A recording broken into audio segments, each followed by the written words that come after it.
When Robert Kennedy was shot on June 5, 1968, his wife Ethel was 3 months pregnant with their 11th child. She crouched beside him on that kitchen floor, whispering to her dying husband while chaos erupted around them. And when he died the next day, she made a vow that would define the next 56 years of her life. She would never remarry. She would never move on. She would raise 11 children alone, bury 2 of them, and outlive her husband by more than half a century. This is the story of the widow history left behind. There is a photograph taken on the night of June 5, 1968 inside the Ambassador Hotel in Los Angeles. In it, Ethel Kennedy is crouched over her dying husband on the kitchen floor, surrounded by chaos. She is looking at him. The world is falling apart around her. And she is looking at him. That image, that single moment, tells you almost everything you need to know about Ethel Kennedy, a woman who would spend the next 56 years refusing to look away from what mattered, even when everything else told her to move on. This is a story about grief that compounds, faith that endures, and a question that never gets answered. When you lose everything that defined your life, do you survive by moving forward, or do you just become very good at pretending the weight isn't there? To understand Ethel Kennedy's story, you have to understand what it meant to marry into the Kennedy family in 1950. The Kennedys weren't just wealthy. They were American royalty in the making. Joseph Kennedy Sr. had built a fortune through banking, bootlegging, Hollywood, and real estate. A fortune estimated at hundreds of millions of dollars in today's terms. But more than money, the Kennedys had ambition. The kind that didn't just want success. It demanded legacy. Joseph Kennedy Sr. didn't raise his children to be comfortable. He raised them to win. To lead. To matter. And if you married into that family, you didn't just marry a person. You married the mission. But Ethel Skakel wasn't arriving empty-handed. She was born on April 11, 1928 in Chicago, Illinois, the 6th of 7 children. Her father, George Skakel, had started as an $8-a-week railroad clerk and built the Great Lakes Carbon Corporation into an energy empire that made the family extraordinarily wealthy. The Skakels lived in a 31-room English country manor in Greenwich, Connecticut. Horses, dogs, chickens, geese. 7 children running wild with almost no rules. Ethel grew up loud, competitive, physical, and completely unafraid of authority. She once described herself as someone who always wanted to be doing something, anything, rather than sitting still. She was not built for stillness. At Manhattanville College in New York, fate arranged something that would change everything. She was assigned a roommate named Jean Kennedy, daughter of Joseph and Rose Kennedy of Massachusetts. The two became fast friends, drawn together by their shared Catholicism, their love of competition, and a mutual talent for getting their names written in the demerit book. The demerit book itself eventually disappeared. It had been stolen and incinerated. No one seemed to know exactly who was responsible. It was Jean who brought Ethel into the Kennedy world. And it was at a ski trip to Mont Tremblant Resort in Quebec in December 1945 that Ethel first encountered Jean's brother, Robert. She was 17 years old. He was standing in front of a roaring fireplace, she would later recall in a 2012 documentary, and there was something about the way he commanded the room without seeming to try. She noticed him immediately. The problem was he wasn't interested in Ethel. Not yet. He began dating her older sister, Patricia. For 2 years, Ethel watched from the sidelines while the man she had fallen for was in a relationship with her own sister. She would later describe it as a black period. Not in an angry way, but with the kind of rueful honesty that came naturally to her. When Robert and Patricia went their separate ways, and when Robert turned his attention toward Ethel, she had been waiting long enough. She did not hesitate. They became engaged in February 1950. They were married on June 17, 1950 at St. Mary's Catholic Church in Greenwich, Connecticut, in a ceremony attended by hundreds of guests. The Boston Globe noted that the wedding united 2 large fortunes. But for Ethel, what it united was something far more personal. She had married the person she wanted, the person she had been watching since that ski lodge fireplace 5 years earlier. She was 22 years old, and she was certain. She would be certain about him for the rest of her life. The early years of marriage were happy in the way that all-consuming, full-speed lives can be happy. Busy, purposeful, and always pointed forward. Robert finished his law degree at the University of Virginia, and the couple settled in the Washington, D.C. area where he went to work at the Justice Department. Children came quickly, almost reliably, year after year. Kathleen was born on July 4, 1951. Joseph followed in 1952, Robert Jr. in 1954, David in 1955. For Ethel, motherhood and political engagement were not separate things. She dove into both with the same undivided, somewhat overwhelming energy. In 1952, she organized tea parties for Massachusetts voters to support John Kennedy's Senate campaign, greeting strangers, making them feel like old friends. Her daughter Kathleen would say decades later, "She is the best campaigner I've ever seen." At fundraisers, she instinctively noticed the few people who were undecided and would go up to them and charm them. It was a gift that looked like personality, but it was also a skill honed through years of watching, caring, and paying attention. And then everything changed. In October 1955, both of her parents, George and Ann Skakel, were killed when their private plane crashed in Union City, Oklahoma. She had 4 children at home and another on the way. She grieved privately, as she would grieve everything, by pressing forward, staying busy, refusing to let sorrow become the center of the room. The world required things. She gave them. A year later, the Kennedys made a purchase that would define the next 5 decades of Ethel's life. In 1956, Robert bought Hickory Hill, a 13-bedroom Georgian estate on 6 acres in McLean, Virginia. He bought it from his brother John and John's wife, Jacqueline, who had returned to Georgetown after Jackie suffered a miscarriage. The house was enormous, slightly battered, and almost immediately transformed into something that defied easy description. Hickory Hill under Ethel Kennedy was unlike any house in Washington. And Washington has seen a lot of houses. A regular visitor once described it as a wild, informal mixture of a children's playground, upbeat disco, and a humming political headquarters. Animals were everywhere. Horses, dogs, chickens, geese, goats. Robert Jr. collected reptiles and kept a turtle in the laundry room. At one point a sea lion took up residence in the swimming pool. There was at various times a wandering armadillo that broke up afternoon tea parties and a pet hawk that once landed directly on a politician's wife's wig, to considerable alarm and Ethel's barely concealed satisfaction. The children kept coming. Courtney in 1956, Michael in 1958, Carrie in 1959, Christopher in 1963. And still the house ran, or something that resembled running. The estate hosted John Glenn and Arthur Schlesinger and Gene Kelly and Robert Frost. When Frost came to dinner, Ethel handed out paper and pencils to all the guests and held a poetry writing contest. When Harry Belafonte came, he taught the twist on the dance floor. The Hickory Hill seminars, organized by historian Arthur Schlesinger at Robert's request, brought scientists, philosophers, writers, and government officials together for evenings of dinner, drinks, and serious conversation. John Glenn was asked what it felt like to be weightless while orbiting Earth. He answered. Then he was asked again from another angle. The Hickory Hill parties were something of a Washington institution. Invitations were coveted across the city's social and political circles. The guest lists were extraordinary.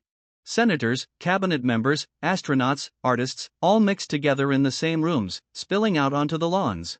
The highlight, more often than not, was watching some impeccably dressed Washington official end up in the swimming pool, fully clothed. That was the kind of place Ethel ran. Arthur Schlesinger Jr. got pushed in once, to the obvious discomfort of Jacqueline Kennedy, who found the whole spectacle somewhat beneath the occasion. Ethel thought it was marvelous. Bobby was occasionally short with guests who dropped a pass in the legendary touch football games. Ethel, according to at least one witness, was known to bite people on the ankle when things got sufficiently competitive. The Washington Post in 1962 offered a portrait of her life that managed to be both affectionate and slightly dazzled.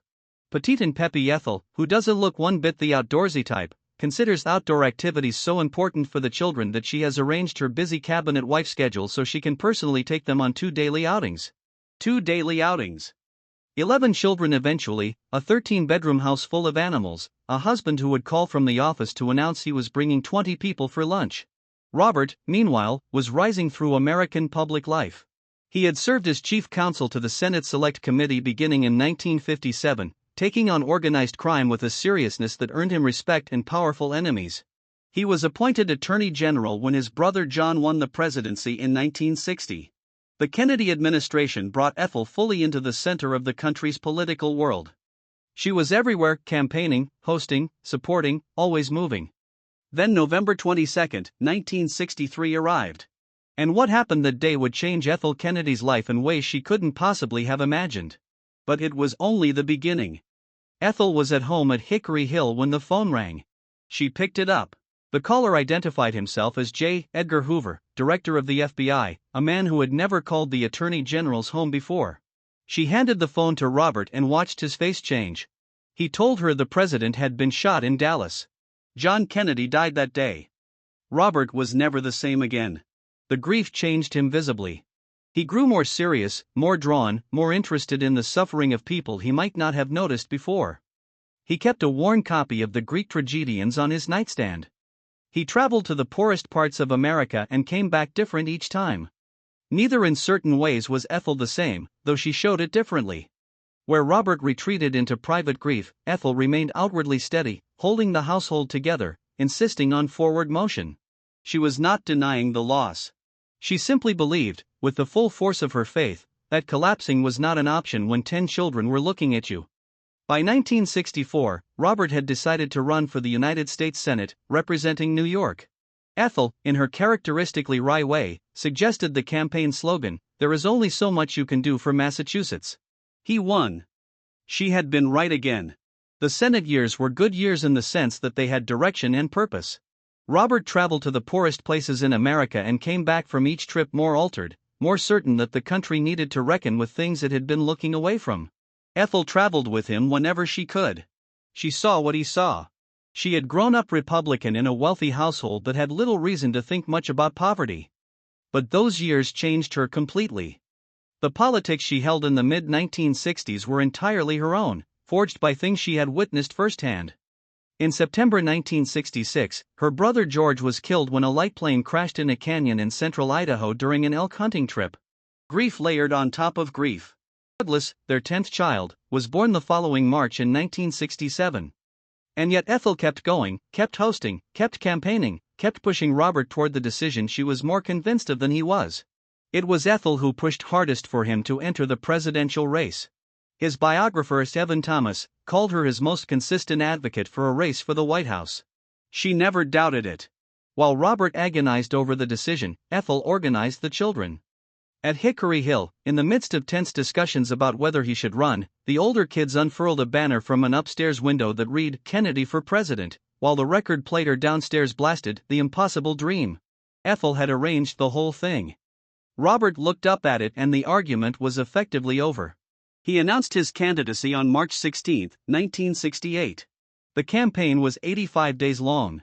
Ethel, again pregnant, this time 3 months along with their 11th child, traveled with him almost everywhere. She had always been terrified of flying. She flew anyway. She was beside him at rally after rally, state after state, waving from the back of motorcades as the crowds grew and the energy built around what was beginning to feel like something real. During the Indiana primary, Robert spoke of Ethel from the podium, saying she had made such a major difference in this campaign and a major difference for me. He meant it. She had always been his most reliable source of clarity and forward momentum, the person who believed in what they were doing when doubt crept in. On June 4, 1968, Robert Kennedy won the California Democratic primary. The victory speech he gave to a ballroom full of supporters at the Ambassador Hotel was filled with a particular lightness, an optimism that had not always come easily during the campaign. The crowd was electric. Ethel was standing near him, as always, 3 months pregnant, watching. What happened in the next 60 seconds would haunt Ethel Kennedy for the rest of her life. Just after midnight on June 5, as the group made its way through the hotel's kitchen corridor, the back route toward a waiting press gathering, a young man named Sirhan stepped forward and fired a pistol. Several shots were fired. Robert Kennedy was hit. He went down. Ethel, who had been walking directly beside her husband, crouched over him on the floor. She whispered to him while the chaos erupted around them. The screaming, the surging crowd, the confusion of a room that had just become a crime scene. She stayed right there next to him, calm in the way only people with a very deep foundation can be calm. She turned to the crowd pressing in and pushed them back, asked them to give him air. Photographs from those moments show her face. Not empty, not gone. Present. Completely present.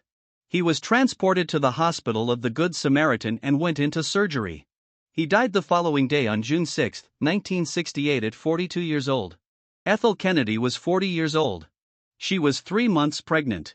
She had 10 children at home. In a single night, the history she had been living inside, the big, loud, chaotic, remarkable history of the Kennedys, of Washington, of the country's long 1960s, handed her a weight that no one should ever have to carry alone. The weeks after Robert's death were a kind of extended public ceremony of grief that Ethel was expected to endure, even as she was privately devastated. The world was watching. His body lay in state at St. Patrick's Cathedral in New York City.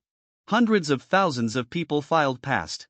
A train then carried his casket from New York to Washington, D.C., and all along the tracks, people gathered, workers, neighbors, families who had driven to the rail lines simply to stand and watch the train go by.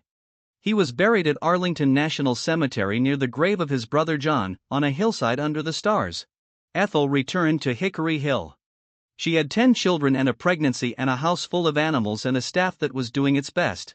She had money and extended family and the goodwill of nearly every powerful figure in Washington. She had none of the things that had actually made the house a home. The person who had been at the center of everything, the one who had called to say he was bringing 20 people for lunch, the one who had asked all the questions and cared about the answers. She made a vow that she would keep for the rest of her life. She would not remarry. The vow was grounded in her Catholic faith, but it was also something more fundamental, a refusal to treat Robert as a chapter that could be closed and moved on from. He was not a chapter. He was everything that had mattered, and she was going to live in honor of that rather than in spite of it.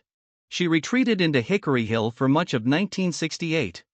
In December of that year, she gave birth to their final child, a daughter they had already planned to name Rory. Rory Kennedy was born 6 months after her father was killed. She would grow up in a house full of photographs and stories about a man she never got to meet, raised by a mother who was simultaneously holding together a family and a grief that never fully lifted. A 1969 Gallup poll named Ethel Kennedy the country's most admired woman. She had appeared almost nowhere publicly. She had given no interviews. She had offered the world very little to go on, and still the country had made its assessment. She was remarkable, even if it could not quite say why. Those who did know her described something quite different. Not a fragile widow, but a woman of unusual strength. Her grief was real and bottomless. But she processed it in the only way she knew, by continuing. By getting the children to school, by making sure dinner happened, by refusing, at least outwardly, to let sorrow become the gravitational center of the house.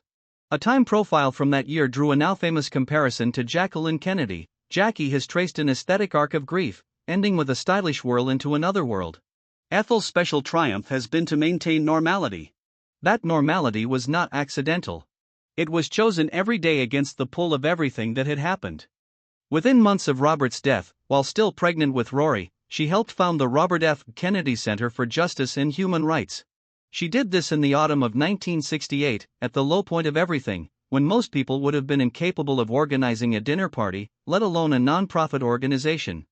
The center was dedicated to carrying forward his commitments to human rights, to social justice, to the advocacy of those the world preferred not to see. It would become one of the most respected organizations of its kind in the country. New York Senator Jacob Javits, who had known her for years, said without pause that she was the greatest of the Kennedys, male or female.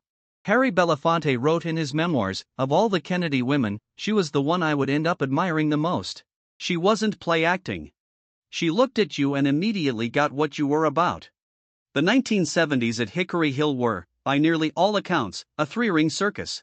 Ethel was raising 11 children by herself. The youngest barely a toddler, the oldest already heading into adulthood. With household help, but without the person who had always been the gravitational center. Friends who visited over those years described a household where anything could happen, where the line between the animals and the children was sometimes difficult to locate. She was not a soft mother. Those who knew the family well have said she was loving but demanding, private in her own grief in a way that sometimes left the children to navigate theirs without much guidance. The loss of Robert had hit the boys especially hard, and in the absence of his presence, several of them struggled in serious ways. Robert Jr. battled drug addiction for years. David Kennedy, the fourth child, who had been 13 years old and actually in the corridor of the Ambassador Hotel on the night his father was shot, carried that night with him for the rest of his life. Ethel sent David to rehab programs repeatedly over the years, employed a live-in specialist to help manage his struggles, and did everything she could think of. None of it was enough. But the tragedy that would define Ethel Kennedy's life wasn't over yet. On April 25, 1984, David Kennedy was found dead in a hotel room in Palm Beach, Florida, about 7 weeks before what would have been his 29th birthday. The cause was an accidental overdose. Ethel did not collapse in public. She told friends she believed David had gone to be with his father in heaven. There was a private funeral at Hickory Hill and he was buried in the family plot in Brookline, Massachusetts. 13 years later, on New Year's Day 1998, tragedy arrived again. Her son Michael, her sixth child, 39 years old, died in a skiing accident in Aspen, Colorado. He had been playing a skiing version of touch football with family members on the slopes when he lost control and struck a tree. He died that evening. 2 sons, 2 decades apart. Former New York Governor Mario Cuomo said after Michael's death that it was probably harder in Ethel's life than anyone else's to find the evidence that God is good. He added, yet she believes it. He also said something that rang true to everyone who knew her. I suspect when she's at Mass and alone in a pew that she allows herself a tear, but she won't allow herself a tear with you. The accumulation of loss in her life was by any measure almost incomprehensible.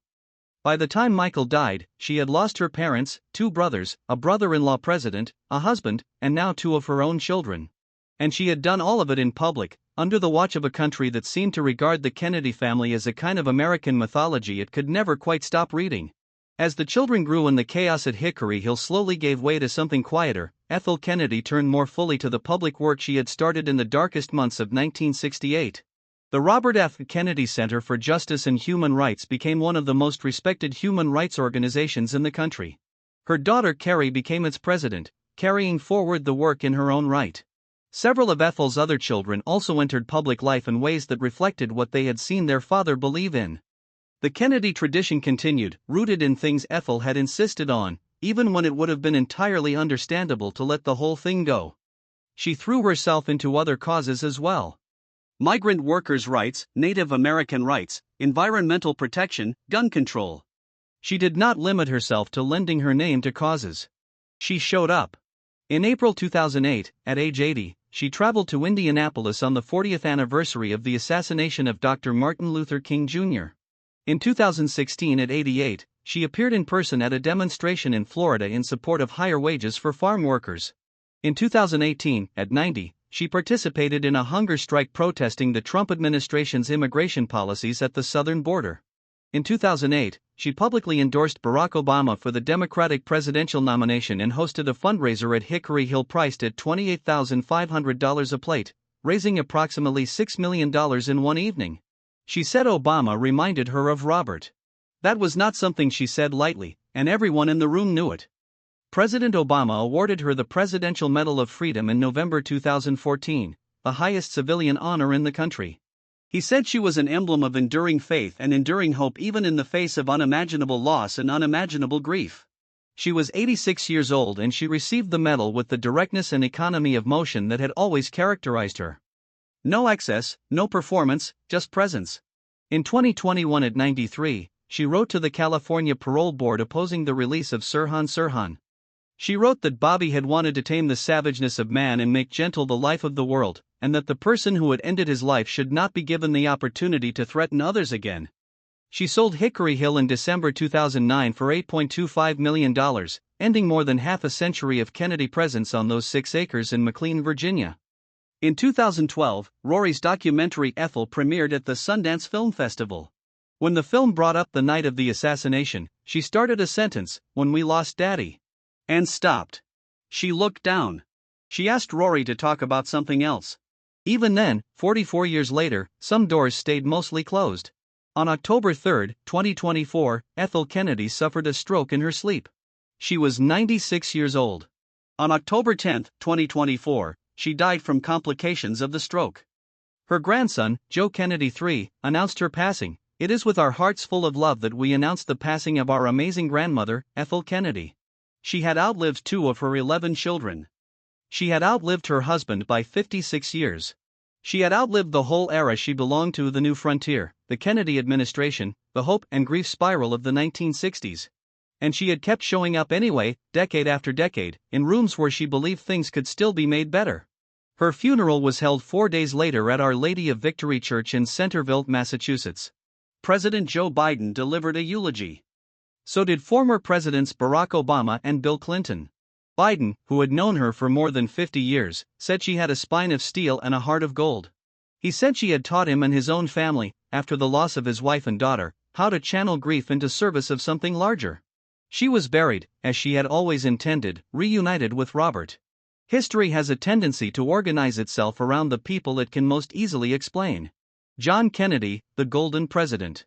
Jacqueline Kennedy, the Elegant Widow. Robert Kennedy, the hope that died in a hotel kitchen. And Ethel? Ethel was the woman crouched on that kitchen floor, whispering to her dying husband while cameras flashed and history moved forward without them. She doesn't fit cleanly into any narrative. She was never the most glamorous Kennedy woman. Never the most articulate. She spent decades avoiding the spotlight the rest of her family couldn't escape. But she did something far more difficult than any of them. She survived. She raised 11 children alone. She buried 2 sons. She carried grief that would have shattered most people in the first year of it. And she spent 56 years, refusing to let that grief define her. She kept showing up. At 80, at 88, at 90 years old, still fighting for the things Robert believed in, still present in rooms where she thought she could make a difference. Senator Jacob Javits called her the greatest of the Kennedys. Harry Belafonte said she was the Kennedy woman he admired most. And maybe they were right. Because in the end, Ethel Kennedy proved something history rarely notices: sometimes the strongest person in the room is the one standing quietly beside the man everyone remembers. And when that man is gone, when the cameras leave and the world moves on, strength isn't about how gracefully you grieve. It's about whether you can still get up the next morning and decide that the work matters more than the pain. She did that for 56 years. Every single day. Until the very end. If you enjoyed this video, please like and subscribe to our channel so you never miss out on more fascinating stories.